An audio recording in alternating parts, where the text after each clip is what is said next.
We get to hear citizen comment outside of the normal city council meeting, never to happen again. Ms. Barker? Okay. Well, once more with feeling. Diane Barker in District 7, and yes, you've got a success. Meet me downtown. I got the hat for going over 25 towns, and Vice Mayor Valenzuela. It's good. It's made me so I'm ready for you guys. But you know what? What happens is, and I encouraged at MAG today for the mayors in the other cities to do this because it's a great way to get people to know your neighborhood.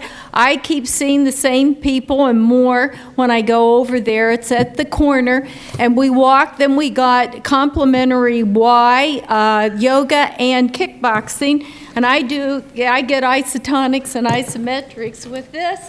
And my carpal tunnel is going away now with this little spike ball, so you can do several things. In speaking with Meg, one of the exciting things I think is happening, but I don't hear a voice from Phoenix.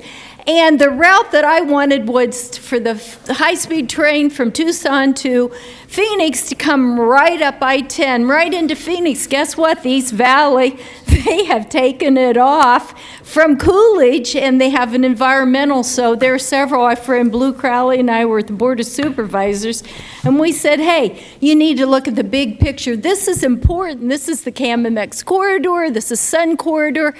And we said, come on, we want the best. The Chinese have already bid on a high-speed train, fast, from Vegas to LA. We're going to put something in. We need to get involved in this before, if you don't watch out where you're going, you may end up there. I would like to say that I appreciate your support. I never got to serve on the Citizens Transit Commission, but I always said I would continue on as a citizen speaking in what I had, and I thank you for thanking me, my councilman, and the mayor for actually considering and passing whatever credentials that I did have for that position. I will still stay abreast speaking on this issue, and I am concerned. I said to Sal DeCiccio online today, you're getting $3.4 million from the federal, our money for hiring police. Why do you need to take $16 million out of the bus? And you know that's where it's coming, out of the bus. And we never lived up to Transit 2000 for 2/3 bus. So I am on the front line on that. I'd like to submit also in executive session. I did miss the one that you had today, but I'm thinking that you need to list why you're going into executive session. You might want to check that out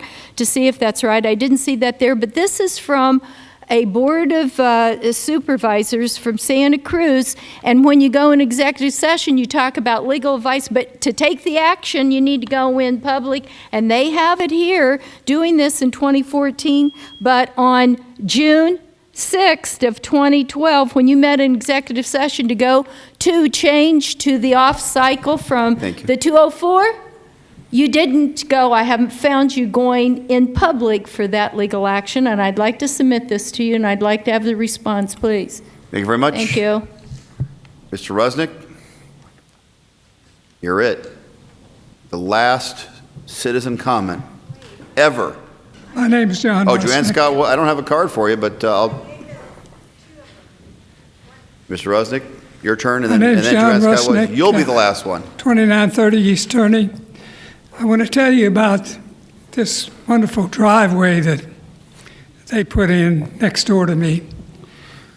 They put some new homes in, and they put a turnaround driveway in there, and they used the proper gravel. It is compact. There's nothing growing in it. Now, the one that they put next to me, it's growing grass. It's not supposed to ride on grass. And there's so many departments, 3 or 4 departments that are running different things in the city of Phoenix, that one department don't know what the other's doing. I know Mr. Waring, he's kind of smiling over there because the grass is growing, but it's not your house. It's my property. I've been there 43 years. I've lived at that apartment, and it's the wrong rock. They get the sun down in the rocks, and that's what causes the grass to grow. So you can smile all you want, Mr. Waring, but you don't live next to that property. All right, thank you very much. All right. Ms. Joanne Scott Woods, you are the last speaker outside of the City Council formal meeting. Good to see you. Okay, let's see. My name is Joanne Scott Woods. I stand here today to offer solutions at this time regarding body cams. In Phoenix, I am involved officially as a member with Justice for Remain Brisbane and as a co-coordinator for the People Demanding Action Community Coalition. I want to read you words from a site called Campaign Zero that expresses support for body cams. Quote, "We can live in a world where police don't kill people by limiting police interventions, improving community interactions, and ensuring accountability.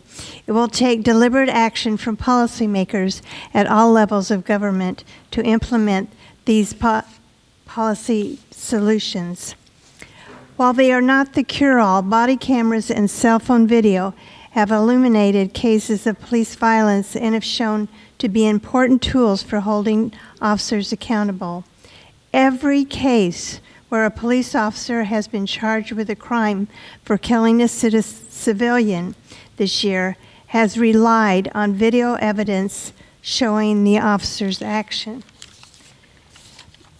Body cameras require the use of body cameras in addition to dashboard cameras and establish policies governing their use to record interactions with the subjects who have not requested to be kept anonymous, notify subjects that they have the option to remain anonymous, allow civilians to review footage of themselves or their relatives, and request this be released to the public and stored for at least 2 years. Permanently delete footage after 6 months if this footage has been specifically requested to be stored. Consider whether cameras or mandated footage are tampered with or unavailable as an evidentiary factor in administrative and criminal proceedings. Prevent officers from reviewing footage of an incident before completing additional reports, statements, or interviews about an incident. Updating privacy laws to protect civilians from having video or audio recordings released publicly that do not contain potential evidence in a use of force incident, discharge of a weapon, or death. Thank you. Thank you very much, Ms. Woods. This meeting is now completed. Thank you.